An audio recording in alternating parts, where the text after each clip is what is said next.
नाज़रीन अस्सलामु अलैकुम वरहमतुल्लाहि वबरकातुहू। मैं हूँ आपका मेज़बान अंसार अज़ीज़ नदवी और आप इस वक्त देख रहे हैं कड़वी बात। नाज़रीन आप सब ने ज़िंदगी में बहुत से डिटर्जेंट इश्तिहारात देखे होंगे, सर्फ एक्सेल, एरियल, टाइड। वो कहते हैं दाग अच्छे हैं, लेकिन हिंदुस्तानी सियासत में ख़ास वॉशिंग पाउडर है। वो इस हद तक पावरफुल है कि आपने सैकड़ों करोड़ों की लूट मार की हो, बिटकॉइन स्कैम किया हो, बस एक नज़रियाती स्टेज पर चढ़कर मुस्कुरा दें तो आपके जराइम के सारे दाग छू मंतर हो जाएंगे। आपको शक है? ये लेटेस्ट एपिसोड जो है कड़वी बात देखिए, आपको समझ में आएगा। 8 फरवरी साल 2026 मुंबई में आरएसएस की 100वीं सालगिरह की तकरीब चल रही थी।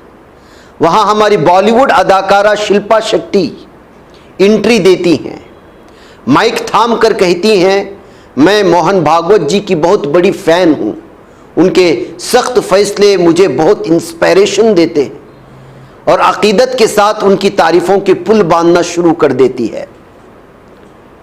तवक्कुफ़ करें, सिर्फ 12 दिन का वक्फा। 20 फरवरी 2026 को शिल्पा के शौहर राज कुंद्रा को 6,600 करोड़ रुपए के बिटकॉइन मनी लॉन्ड्रिंग केस में स्पेशल कोर्ट से जमानत मिल जाती है। बाहर आकर कुंद्रा कैमरे की तरफ देखकर सत्यमेव जयते कहकर मुस्कुराते हैं।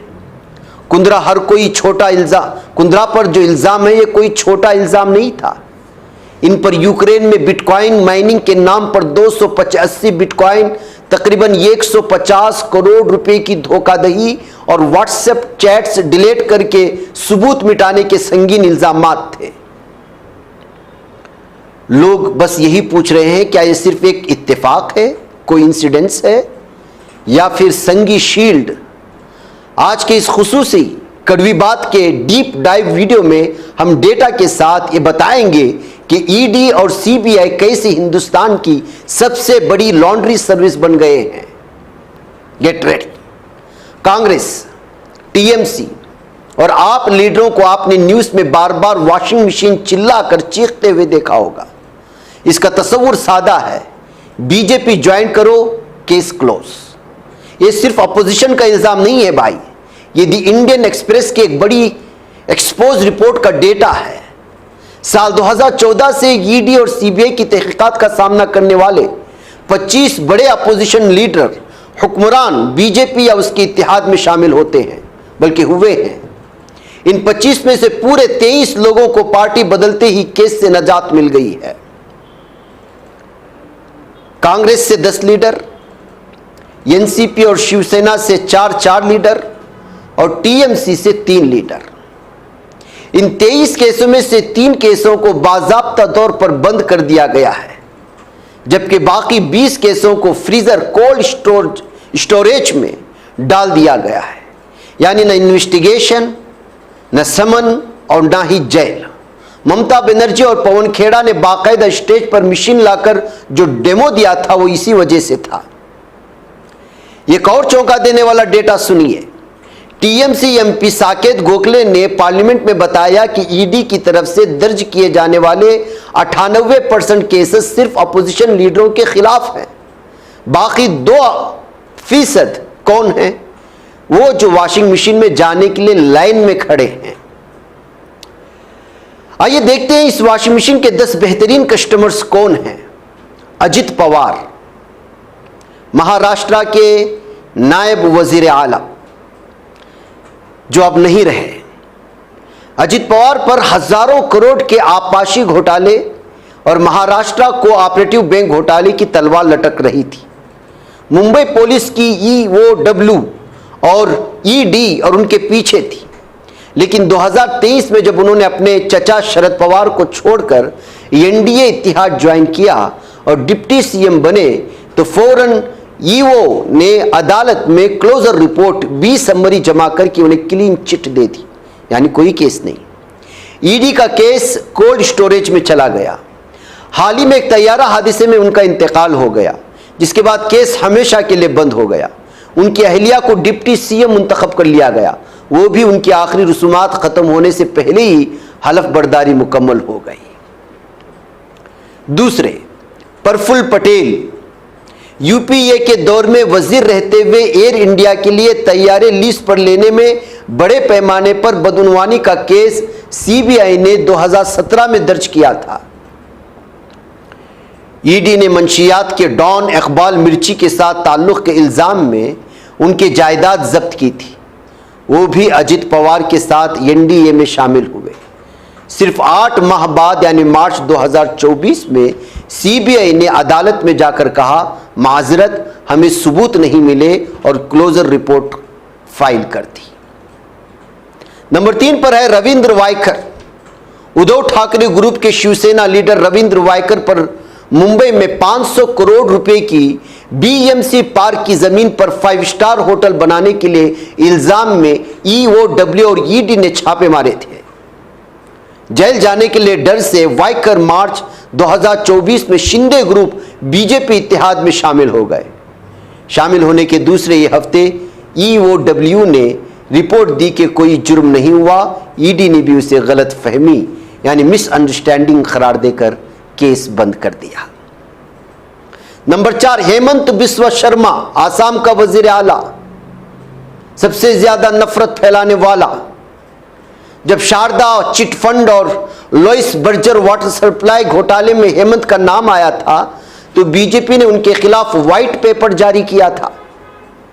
सीबीआई ने उनके घर पर छापा मारा था, लेकिन साल 2015 में जैसी उन्होंने कांग्रेस छोड़कर बीजेपी ज्वाइन की, जादू देखिए, सीबीआई केस में मुलजिम की जगह हेमंत को अचानक अप्रूवर यानी कि गवाह बना दिया गया और तमाम केस खत्म हो गए।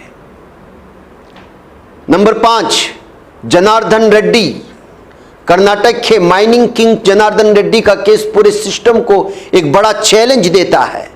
16,000 करोड़ रुपए के ओबलापुरम गैरकानूनी कानकनी केस में 14 साल तक ट्रायल चला और 6 मई 2025 को हैदराबाद सीबीआई कोर्ट ने जनार्दन रेड्डी को 7 साल कैद की सजा सुनाई।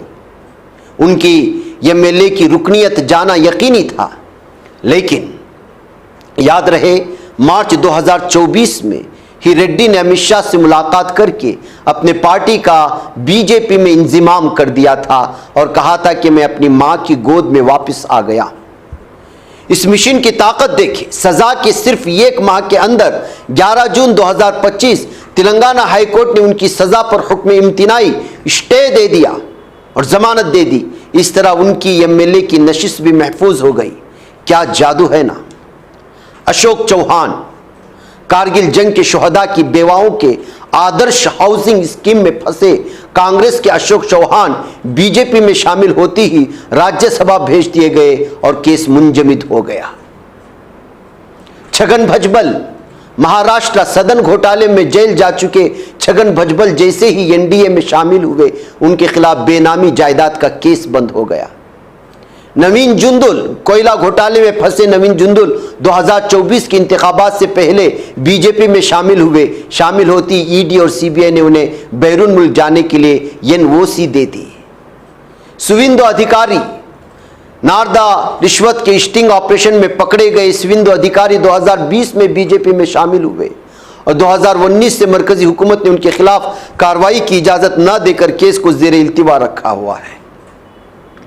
तपस राय, बल्दियाती भर्ती घोटाले में जनवरी 2024 में ईडी के छापे का सामना करने वाले टीएमसी के तपस राय ने मार्च में बीजेपी ज्वाइन की और इलेक्शन का टिकट हासिल कर लिया। अब आप सोच रहे होंगे, भाई इतने बड़े घोटाले करने वालों को अदालत क्यों छोड़ देती है। असल में यही है असल जो उसकी कहानी है। साल 2018 में पीएमएलए एक्ट यानी कि prevention of money laundering act में एक खतरनाक तरमीम की गई। उसकी दफा 45 के मुताबिक अगर आपको जमानत चाहिए तो जज को इस बात का यकीन दिलाना होगा कि आपने जुर्म नहीं किया, यानी मुजरिम साबित होने से पहले आपको खुद को बेगुनाह साबित करना होगा। इसी का इस्तेमाल करके अरविंद केजरीवाल, हेमंत सोरेन, संजय सिंह जैसे अपोजिशन लीडरों को 6 माह से लेकर कई सालों तक जेल में रखा गया, लेकिन अगर सियासी समझौता हो जाए तो क्या होता है? राज कुंद्रा की तरह सिर्फ 1 लाख रुपए के बॉन्ड पर जमानत मिल जाती है। रविंद्र वायकर की तरह ईडी खुद मान लेती है कि यह गलत फहमी थी। ईडी अक्सर फख्र करती है कि हमारा सजा दिलाने का तनासुब 94% है, कन्विक्शन रेट, लेकिन अगर फैक्ट चेक करें तो डेटा कुछ और ही कहानी सुनाता है। 2014 से 2024 तक ईडी ने 5103 से ज्यादा नए केसेस दर्ज किए, लेकिन 10 सालों में कितने केसेस की समाअत मुकम्मल हुई? सिर्फ 53 केसेस की, और 50 केसेस में सवदा हुई, यानी कि 5113 केस में 53 केसेस दर्ज होते हैं और सिर्फ 50 को सजा होती है। यानी बाकी कहां गए? यानी कुल रजिस्टर्ड केसों में से 1% से भी कम केसेस हल हुए हैं। बाकी 99% लोगों को जेल में सड़ना पड़ता है और जायदाद जब्त करानी पड़ती है। इसी को कानून के माहिरीन the process is the punishment, यानी अमल ही सजा है कहते हैं। देखा आपने शिल्पा शेट्टी का आरएसएस लीडरों की तारीफ करना और उसके 12 दिन बाद राज कुंद्रा को 150 करोड़ रुपए के बिटकॉइन केस में जमानत मिल जाना। हम इसे महज किस्मत या अच्छा वक्त नहीं कह सकते। क्रोनियो कैपिटलिज्म और इदारों की तनज़्ज़ुली इसी को कहते हैं। एक तरफ स्वीडन का वीडम इदारा हिंदुस्तान को इंतखाबी आमरीयत, इलेक्टोरल ऑटोक्रेसी कहता है, तो दूसरी तरफ अमेरिका का फ्रीडम हाउस कहता है कि हिंदुस्तान जुज़वी तौर पर पार्टी फ्री आज़ाद है, यानी जुज़वी तौर पर आज़ाद है, और सीबीआई और ईडी के सियासी गलत इस्तेमाल को इसकी वजह करार देता है। किसी भी मुल्क की जमहूरियत के बका के लिए तहकीकाती इदारों का गैर जानिबदार होना ज़रूरी है, लेकिन यहाँ कानून के सामने सब बराबर हैं का मुकालमा सिर्फ आइन की किताबों तक महदूद रह गया है। हकीकी ज़िंदगी में आप किस पार्टी के साथ हैं या किस स्टेज पर खड़े होकर किसके हक में नारे लगाते हैं, इसी पर आपके मुस्तकबिल का फैसला होता है। अगर आपको ये great Indian washing machine expose पसंद आया है तो ये वीडियो को आप ज़रूर दूसरों तक शेयर करें और पसंद करें, कि सिर्फ खबर सुनाने का प्रोग्राम नहीं है कड़वी बात, बल्कि आपको हकीकत सुना करके सब सच्चाई सामने रखने की ये एपिसोड है। मुझे इजाज़त दें। अस्सलामु अलैकुम रहमतुल्लाहि व बरकातहू।